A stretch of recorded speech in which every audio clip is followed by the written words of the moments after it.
Hello everyone, welcome back to our history series. आज के part 20 Arab and Turkish invasions में हम बात करेंगे सिंध पर अरब आक्रमण, तुर्क आक्रमण, महमूद गजनी, मोहम्मद गौरी और दिल्ली सल्तनत की स्थापना के बारे में। ये एमसीक्यूज स्पेशली बनाए गए हैं टीजीटी, पीजीटी और यूपीएससी लेवल के स्टूडेंट्स के लिए। So stay tuned till the end. Question number 1 is Sindh पर अरब आक्रमण का नेतृत्व किसने किया था? ऑप्शंस आर मोहम्मद बिन कासिम, महमूद गजनी, मोहम्मद गौरी या फिर Al Mansur. Quickly guess the answer guys. The answer is option number A, that is Mohammad bin Qasim.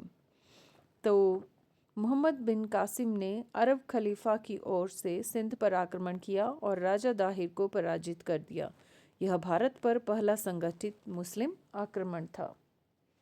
Next question is question number 2। Mohammad bin Qasim ने सिंध के किस शासक को हराया था? राजा दाहिर, जयपाल, भीमदेव या फिर Prithviraj Chauhan. So the answer is, quickly guess the answer. Option number A, that is Raja Dahir. तो राजा दाहिर ब्राह्मण शासक था जिसने अरब आक्रमण का विरोध किया, परंतु मोहम्मद बिन कासिम ने उसे पराजित कर सिंध पर कब्जा कर लिया। क्वेश्चन नंबर 3 इज अरब आक्रमण के बाद सिंध को किस नाम से जाना जाने लगा? ऑप्शंस आर अल हिंद, मुश्किल हिंद, अल सिंध या फिर दार उल इस्लाम। Quickly guess the answer. The answer is option number C, that is Al Sindh. तो अरब शासन के बाद सिंध क्षेत्र को अल सिंध कहा जाने लगा और यह इस्लामी संस्कृति के प्रसार का केंद्र बना। Question number 4 is Mahmud Ghazni ने भारत पर कुल कितनी बार आक्रमण किया?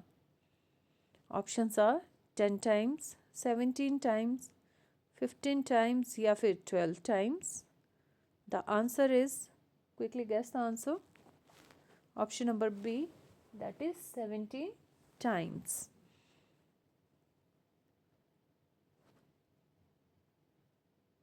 तो महमूद गजनी ने 1000 से 1027 ईस्वी के बीच भारत पर 17 टाइम्स आक्रमण किया। उसका उद्देश्य मुख्यतः धन संपत्ति की प्राप्ति था। Question number 5 is Mahmud Ghazni का सबसे प्रसिद्ध आक्रमण कौन सा था?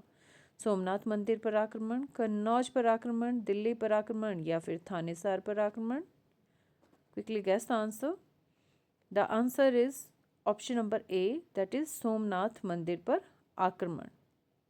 तो 1025 ईस्वी में महमूद गजनी ने सोमनाथ मंदिर, जो कि गुजरात में है, पर आक्रमण किया, भारी धन लूटा और मंदिर को नष्ट कर दिया। Question number 6 is Mahmud Ghazni की दरबार में कौन सा प्रसिद्ध विद्वान था? अल बिरूनी, फिरदौसी, इब्न बतूता या फिर Abul Fazl. Quickly guess the answer. The answer is option number A, that is Al Biruni. तो अल बिरूनी महमूद गजनी का दरबारी विद्वान था जिसने तारीख़ हिंद नामक प्रसिद्ध पुस्तक लिखी जिसमें भारतीय संस्कृति का विस्तृत वर्णन है। Question number 7 is Al Biruni की पुस्तक तारीख़ हिंद किस भाषा में लिखी गई थी? अरबी, फारसी, संस्कृत या फिर Turki. Quickly guess the answer. The answer is option number A, that is Arabi. तो अल बिरूनी ने यह ग्रंथ अरबी भाषा में लिखा था और इसमें भारत की सामाजिक, धार्मिक और वैज्ञानिक परंपराओं का उल्लेख किया। Now we are on question number 8। Mohammad Ghori ने भारत पर पहला आक्रमण कब किया? ऑप्शंस आर 1175 ईस्वी में, 1186 ईस्वी में, 1191 ईस्वी में या फिर 1206 ईस्वी में।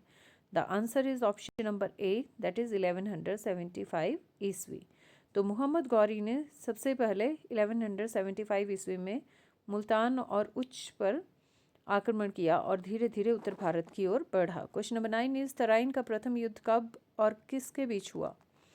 ऑप्शंस आर 1191 में पृथ्वीराज चौहान और मोहम्मद गौरी, 1192 में जयपाल और महमूद गजनी, 1175 में दाहिर और कासिम या फिर 1206 ईस्वी में इल्तुतमिश और गौरी के बीच में।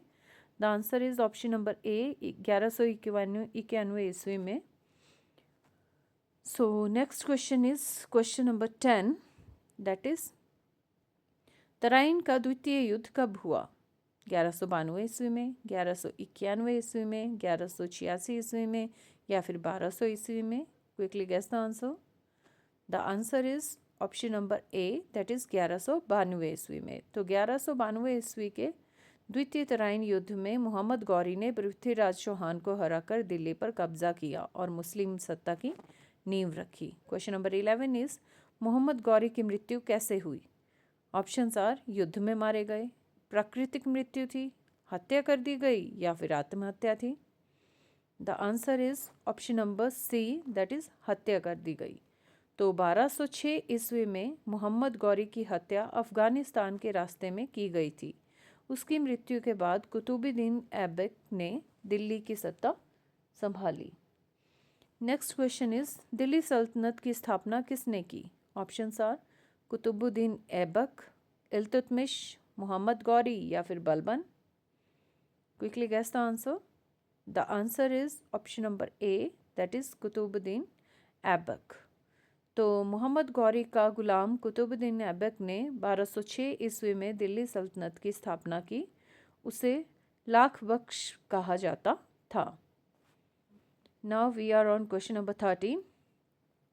कुतुबुद्दीन ऐबक ने कौन सी प्रसिद्ध इमारत की नींव रखी? ऑप्शंस आर कुतुब मीनार, अलाई दरवाज़ा, हौज खास या फिर Lal Qila? I think everybody knows the answer of this question. The answer is obviously option number A, that is Qutub Minar. तो ऐबक ने कुतुब मीनार की नींव रखी, जिसे बाद में इल्तुतमिश ने पूरा कराया। यह विजय का प्रतीक मानी जाती है। Next question is question number 14। Qutubuddin Aibak का उत्तराधिकारी कौन था? ऑप्शंस आर इल्तुतमिश, बलबन, नसीरुद्दीन या फिर Razia Sultan? Quickly guess the answer guys. So the answer is option number A, that is Iltutmish. तो ऐबक की मृत्यु के बाद उसके दामाद इल्तुतमिश गद्दी पर बैठे और दिल्ली सल्तनत को स्थिरता प्रदान की। Question number 15 is Qutub Minar का निर्माण किसकी स्मृति में किया गया था? ऑप्शंस आर ख्वाजा कुतुबुद्दीन बख्तियार काकी, मोहम्मद गौरी, महमूद गजनी या फिर Raja Prithviraj? Quickly guess the answer. The answer is option number A, that is Khwaja Qutubuddin Bakhtiyar. तो यह मीनार सूफी संत ख्वाजा कुतुबुद्दीन बख्तियार काकी की स्मृति में बनाई गई थी और विजय का प्रतीक थी। क्वेश्चन नंबर 16 इज इल्तुतमिश को किस उपाधि से सम्मानित किया गया था? ऑप्शंस आर सुल्तान आजम, गाजी, शेर दिल्ली या फिर Shamsuddin? So the answer is option number D, that is Shamsuddin. तो इल्तुतमिश का पूरा नाम शमशुद्दीन इल्तुतमिश था। उसने प्रशासनिक सुधार किए और दिल्ली को राजधानी बनाया। क्वेश्चन नंबर 17 इज अरब आक्रमण के समय भारत में कौन सा साम्राज्य प्रमुख था? ऑप्शंस आर चालुक्य, राष्ट्रकूट, प्रतिहार या फिर Pala? So quickly guess the answer. The answer is option number C, that is Pratihara. तो अरबों के समय पर उत्तर भारत में प्रतिहार साम्राज्य शक्तिशाली था, जिसने उनके आगे विस्तार को रोका।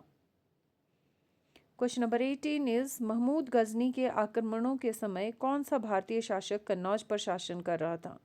जयपाल, भीमदेव, जयचंद या फिर Rajpal? The answer is option number D, that is Rajpal. तो महमूद गजनी के समय कन्नौज पर राजपाल शासक था, जिसे उसने पराजित किया। So the answer is option number D, Rajpal. Question number 19 is Mohammad Ghori ने दिल्ली की गद्दी किसके हाथों में सौंपी थी? ऑप्शंस आर इल्तुतमिश, कुतुबुद्दीन ऐबक, बलबन या फिर Aram Shah? Quickly guess the answer. The answer is option number B, that is Qutubuddin Aibak. तो गौरी ने अपने विश्वसनीय गुलाम ऐबक को दिल्ली की जिम्मेदारी दी, जिसने बाद में सल्तनत स्थापित की। Now we are on the last question, that is question number 20। अरबों का भारत पर स्थायी शासन क्यों स्थापित नहीं हो सका? ऑप्शंस आ भौगोलिक दूरी के कारण, प्रतिरोधी राजवंश के कारण, सांस्कृतिक भिन्नता के कारण, या फिर उपरोक्त सभी। सो the answer is option number D, that is उपरोक्त सभी। तो भौगोलिक दूरी, भारतीय प्रतिरोधी शक्ति और सांस्कृतिक भिन्नताओं के कारण अरब भारत में स्थायी शासन स्थापित नहीं कर सके। So thank you guys for listening to me. Please like my video, subscribe my channel and share this video with your friends.